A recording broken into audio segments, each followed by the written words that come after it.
Today is Thursday, January 18th. We'll tell you about another deep freeze expected to impact most of the country and when you can finally expect things to warm up, and a new plan to bridge the learning gap that was caused by the pandemic. Plus, the good and bad of new research from the American Cancer Society. The AI-powered features now available on Samsung's just unveiled smartphones. And get ready, why 2024 could see more cicadas all at once than we have in the last 2 centuries. Those stories and even more news to know next. Welcome to The Newsworthy. All the day's news in around 10 minutes. Fast, fair, fun, and on the go. I'm Erica Mandy. Thanks so much for being here. You ready? Let's do this. Another round of extreme cold and snow is making its way across the country. It started yesterday by bringing ice and snow to the Northwest. Now it's moving east and could end up impacting 30 different states. It has its sights on the Rockies, the Plains, the Midwest, and even the East Coast. And that means the Northeast I-95 corridor from New York City to Washington, D.C. could end up getting its second round of accumulating snow in 1 week after not seeing any for about 2 years.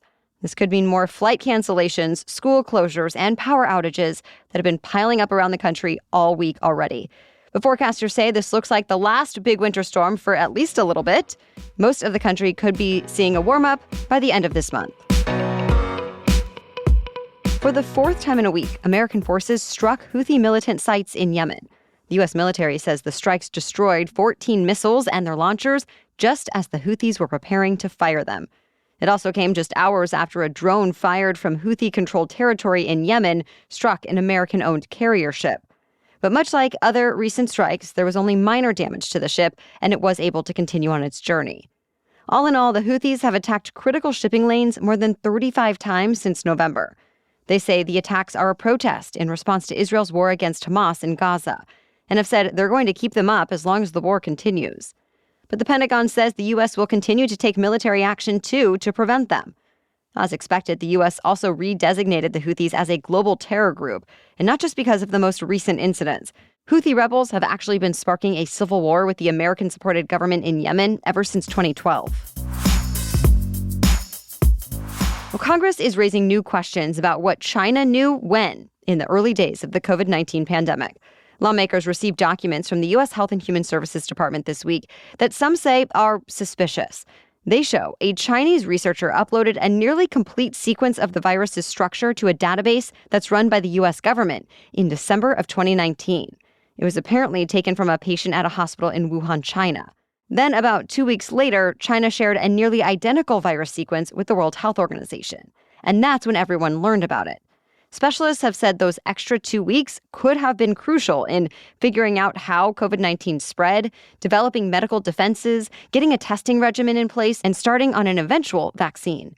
Well, so far, the Health and Human Services Department and National Institutes of Health have not said why the initial submission was not made public earlier.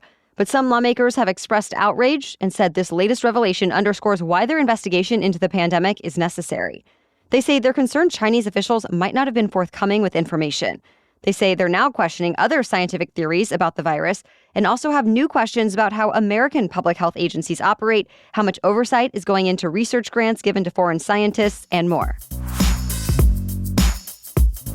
It was another dramatic day in court for both former President Trump and the woman accusing him of sexual abuse and defamation. Remember, columnist E. Jean Carroll is seeking millions of dollars in damages for comments Trump made after she first said publicly that he raped her in the 1990s. And once again yesterday, she testified about her experiences, explaining that she used to be known just as a journalist and is now more commonly known as a fraud and a whack job who was frequently threatened. Trump's lawyers also cross-examined her and mentioned how a lot of people called her a liar even before the former president said anything about her. Trump was there the whole time. And multiple times, Carroll's lawyer complained that Trump was talking loudly and inappropriately from the defense table while she was speaking, saying things like con job and witch hunt. Well, that led to a pretty heated exchange between the former president and the judge. The judge threatened to kick Trump out of the courtroom, to which Trump said, quote, "I would love it." There was some more back and forth. For the rest of the day, Trump stayed mostly silent, but made a series of posts on his social media account from the courtroom, accusing the judge of being biased and confrontational. The trial continues today. The Education Department has a new plan to help kids bounce back from the learning they missed during the pandemic. It's in response to recent test scores that have tanked in the last few years and student absences that have spiked. Education Secretary Miguel Cardona says, quote, "The bare minimum that we aspire to is to get back to what it was in 2019. He laid out 3 strategies states can adopt to hopefully improve learning. 1, fighting absenteeism, perhaps by finding solutions to transportation challenges, sending texts or letters to parents about their children's missed days, and more. 2, more tutoring programs during the school day by well-trained tutors. And 3, after-school, extended, and summer education. The federal government says it's willing to help by offering grants, providing technical assistance, and holding states accountable. States will also be able to use pandemic-era relief funds. And there will also be a public comment period for anyone to address school improvements." We have much more news for you still ahead. But first, support for this episode comes from ZocDoc. We all know there are things in life we have to compromise on. Maybe it's choosing the grocery store that never has all the items you want, but it's closer and more convenient. But one thing I don't think we should compromise on is our health.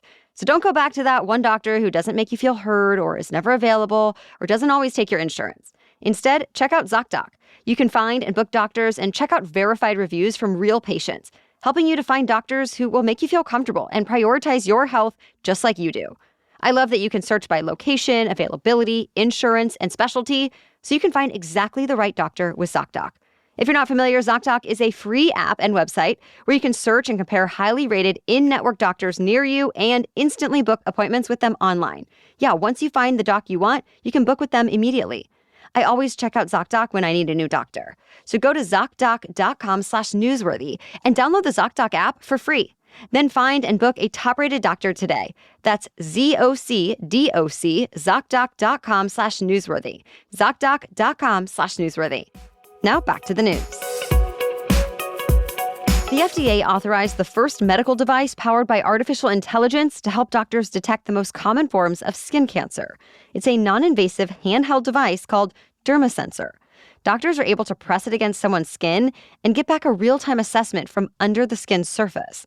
Basically, it's able to say whether a specific spot or area needs to be examined by a specialist or not. It's all based on an AI algorithm trained on data related to thousands of lesions, both malignant and benign.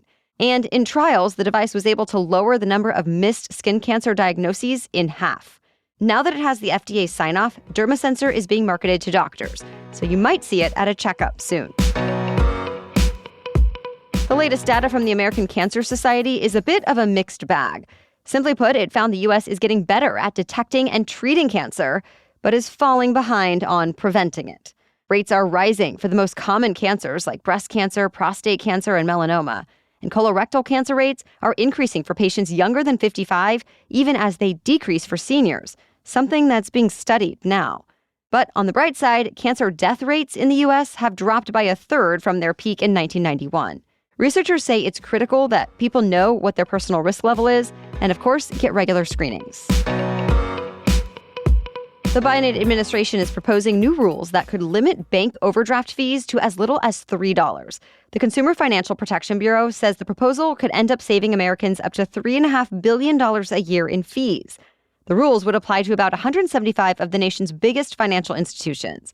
They could keep charging customers for the actual cost to cover an overdraft, but they wouldn't be able to make a profit off of it. In that case, they'd have to give the CFPB a breakdown of the costs.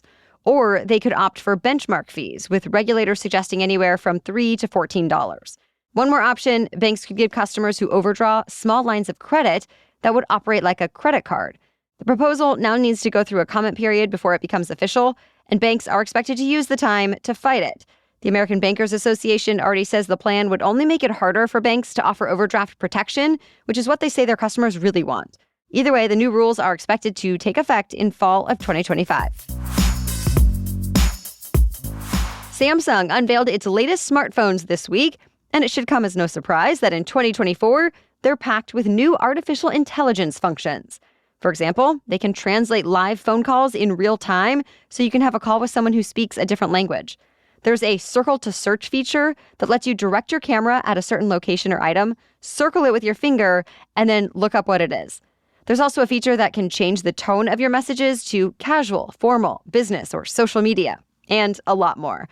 The base price for the new Samsung Galaxy phones is about $800. Movie stars and film buffs from around the world are descending upon Park City, Utah this week. The 40th edition of the Sundance Film Festival kicks off today. This year, there are a record number of submissions from 153 different countries, but just 91 features were chosen.